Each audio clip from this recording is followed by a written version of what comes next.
Dante DiVincenzo with the shot. Brian Anderson with the call. Brunson with the ball in his hands. Sitting on 40. Kicks it, DiVincenzo, three-pointer. Down it goes! Dante DiVincenzo puts the Knicks up 3. That one came after the phantom kick and before the terrible screen. If you're just joining us at the bottom of the hour, we have much more to say about the role the officiating unfortunately played in the outcome of the game. But it should not detract from the postseason for the ages that Jalen Brunson is having for the New York Knicks, and you guys have some tape. Two big shots made in this game. Give Brunson and DiVincenzo all the credit in the world, but let's talk about what they did well. Let's also talk about what Indiana maybe could do different. They find themselves in this situation again. So here you see down 5, 4 minutes to go.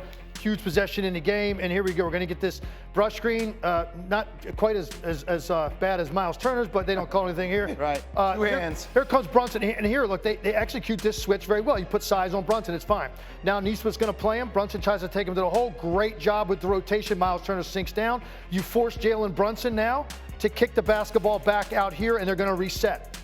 Now, Brunson's going to become the screener. Now, here's why I have a problem with what Indiana did. Here comes Brunson setting this screen. Hart comes off, and again, you execute the switch. But watch after the switch. Right here, if you're Nembhard, you are on the high side of Jalen Brunson. There's 6 seconds about to be on the shot clock. Deny. You don't worry about Brunson going backdoor. Miles Turner standing right there. If you're on the high side and you're Nembhard, you cannot allow Jalen Brunson to just come out here and catch the ball this easily. But that's exactly what he does. He doesn't try to fight him. And then, as Brunson squares up, take a look here in a second. Right there, hands drop. Now, Jalen Brunson's going to go up. And guess, I got news for you. For a great player, this is an uncontested shot because Nembhard never gets off the ground. That's not an honest contest. You've got to get vertical and get up in the air. It's a great shot, but it's an easy shot for a great player. Now, take a look at the DiVincenzo one. This one's a little bit trickier. You're going to see Nesmith right here. He's staring at the ball. If he had run now and forced Jalen Brunson to give it up, here's what's going to happen. DiVincenzo's going to rotate up, but it's going to give Tyrese Halliburton more time to split the difference. He can get to either of these guys on the first pass. But as a result, since Nesmith stays sort of in no man's land, Halliburton stays too deep to the corner. So watch how this plays out. As Brunson continues to work to the middle, we get to right here. Now, this pass is so much shorter. It gets here so much quicker. Halliburton has a much more difficult time rotating, and for some reason, as he runs out, you're going to watch this live in a second, he runs at a weird angle. He kind of pauses right here. It's as if he's worried about this next pass going to the corner. That's not your responsibility anymore. Nesmith is going to fly to this corner. You have to get here and get on this contest immediately. Watch him pause on the sideline and sort of square up. Right there. He squared up. Yeah. It took that extra half a count before he gets there. And now DiVincenzo, because Halliburton's closing on the left side of his body, his right hand is free. He can't get there. Biggest shot of the game. Knicks execute. I thought Indiana failed a couple ways defensively. Let's get Windy in here and let's talk through it. And Will, who's directing today, let's show you the two Brunson full screens because he is genuinely having a series for the ages. Here's the first one. Most consecutive games now with 40 points in NBA postseason history. Brunson has now matched Bernard King and Michael Jeffrey Jordan. Only Jerry West has ever had more consecutive 40-point games in the history of the NBA playoffs. And then, to take it a step farther, his 4 straight games with 40 points and 5 assists are the longest streak in NBA playoff history. Not Jordan, not West, not no one ever did that. And Windy, you were making the point, as we were talking this morning, when Rick Carlisle and the Pacers huddle up today to talk about how they're going to address this defensively, it's not Brunson they're going to be upset about. In talking to the Pacers last night, I don't think they believe they can slow Brunson down significantly. I think there's more 40-point games to come. I think there were 2 things that the Pacers were looking at last night. One, they put him on the line 14 times. They felt they were out of position too often defensively and they were reaching. They can't let him be that efficient. If he's going to score 43, he's got to take 35 shots, not 26. The other thing is 25 points given up to DiVincenzo, 8 of 10 shooting in the second half, 24 points given up to Josh Hart. I don't like the matchups that the Pacers have for Brunson.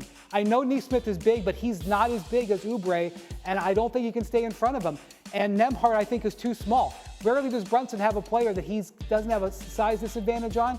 He does with Nembhard. I don't think the Pacers have a good answer. I think Brunson's going to keep piling up points, and I think the Pacers know it. I think Neesmith actually is a better answer. I would agree because of his size. And my thing is, look, if Jalen goes off for 40, great. You just got to make him score 40 points on 35% shooting. Like, you got to decrease his efficiency. I think that's the move. I know that puts you in rotation. Then all of a sudden you got a guy like Halliburton guarding Josh Hart. Josh Hart's going to get offensive rebounds anyway, but I'd much rather see Neesmith. I was shocked that they stayed with Nembhard that long on Brunson, considering Brunson kept shooting over the top. Completely agree. Neesmith's a better matchup. And you could look at a number of these plays.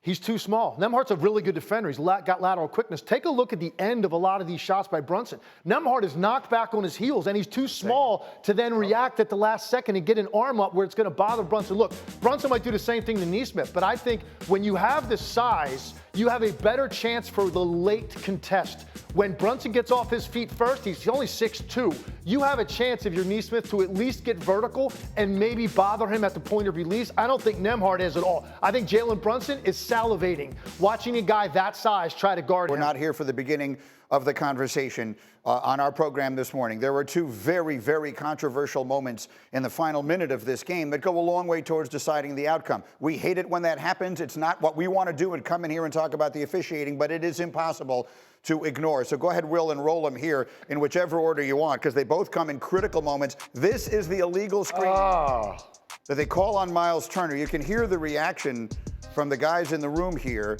Again, DiVincenzo selling it. I think Stan Van Gundy said there are a lot of great actors in New York. You can see them on Broadway when this happened. That's great acting by DiVincenzo. Actually, Legs, you made the point that what does Tom Thibodeau say to him if they don't blow the whistle there? Yeah, first of all, they're not complaining about the non-call. After the game, if the Pacers score and win this game, Tom Thibodeau is yelling at Dante DiVincenzo for selling out like that on a call rather than just staying on your feet, fighting over and trying to play defense, because DiVincenzo, more than capable. He's got great quickness. He's got great athleticism. He's got strength. He would have been a little bit late getting back over there, but you're talking about also a guy in Halliburton who had 2 field goals on the night, right, who basically disappeared offensively. So if you're DiVincenzo, honestly, I'm not even sure how you can even think about trying to get this call in that moment rather than fighting over that screen.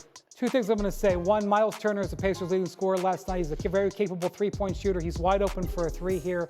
That's a factor. Secondly, they're not calling the moving screen necessarily. They are calling not giving DiVincenzo an opportunity to see the screen. It's actually a safety issue on the foul. It's not because he stuck his hip out. What they're saying is that they didn't give him that opportunity to turn. All I'm saying too is I'm not defending them. I know, that's a bigger point. If we're living by the letter of the law and everything, give me an inbound pass. Give me an inbound. This is what NBA guys do. That's a walk. If we're living by the law on every call, watch guys dribble the ball like this, up and down the court, call a carry every single possession. All I'm saying is there's a gray area, and at that moment of the game, I agree. Let the players determine the outcome. I agree. That's the intent of the call. It's a safety issue. Dante DiVincenzo had significantly greater chance of injuring himself with the whiplash he tried to create with his He actually neck. almost Jason Statham is jealous of that acting move right there. He's gonna meet with DiVincenzo. They're gonna find out some tips on how to sell that. He almost hurt his knee, actually. He had to whip his knee out. He almost That's hurt his crazy. knee. Come on. So the point is, first of all, for those of you who didn't watch the game last night, they do challenge it, and the call is upheld. And when the 2-minute report comes out today, everybody's favorite event of the day, they're going to say it was a good call. Probably. And I don't disagree with that. Yeah. You can call that. You call that in the second quarter of a game because you want to set a tone that we're not going to have this physicality today. That's fine. On the final possession of a 1-point game in the second round of the playoffs, I'm sorry. You just do want the game officiated differently. The kickball to me is the more. Show the kickball then. Show that one here again. It wasn't even a kickball. It wasn't his hand on it. The phantom kick. Will, whenever you're ready, go ahead and show that. It's a tie game, and the Pacers are about to have a 3-on-1 fast break. That's why. It's the 2 points that they lost here. This is a terrible pass from Brunson. As great as he was, he should have been penalized here. Instead, it leads to a 3-pointer. That's a 5-point change of situation with 40 seconds left in the game. Can I ask you a question? Yeah. In the 2-minute warning, is that screen that Dante DiVincenzo set that wasn't called going the 2-minute report? Because that better be in the 2-minute report. It should be. No, that better be the 2 minute point. Here's the screen, right there. I mean, he's got 2 arms up around his shoulders and head. Yes, it's a very good Not a point. screen. Will, show That us. has to be in the 2 minute report. Then. Let me make sure everyone gets I'll to see feel a it. little bit better if it is. Show that, whatever They will angle not. it is that you just showed there, show that full if That's you too can. late. That's too late. Yeah, It's before this. It's before the screen deflection. that he's going to set at the right here. Watch DiVincenzo. Look at that. Yeah, no, it's not even. He moves with it. He's holding it. I mean, he's holding it and he moves his feet. So I'll tell you what, that better be in there. Yes, that would Listen, be a miscalling. In real time, this is like 2 minutes before the call that they make Yeah, on Miles right, Turner. exactly. In real time. Oh, by the way, 2 seconds. The other one comes with 15 seconds. Brady, by the way, also, this immediately precedes the 3 that DiVincenzo hits to win the game. Right. So they wouldn't even have that possession if they call that illegal screen. It's horrific. I don't even know what else to say. I mean, there's nothing in the world I want to do less than come in here this morning and have this conversation. But you can't overlook it. No. It would not be doing our job if we didn't point out that these bad calls, again, players make mistakes, coaches make mistakes, officials make mistakes. They're not trying to. They're doing the best they can. Last night, I think there were some big mistakes made that wind up having, unfortunately, a significant impact on the outcome of the game. It just felt like NBA referees robbed us of the moment that we all deserved from an incredible game. All right, so we'll never know what would have happened on that last sequence, and we will see.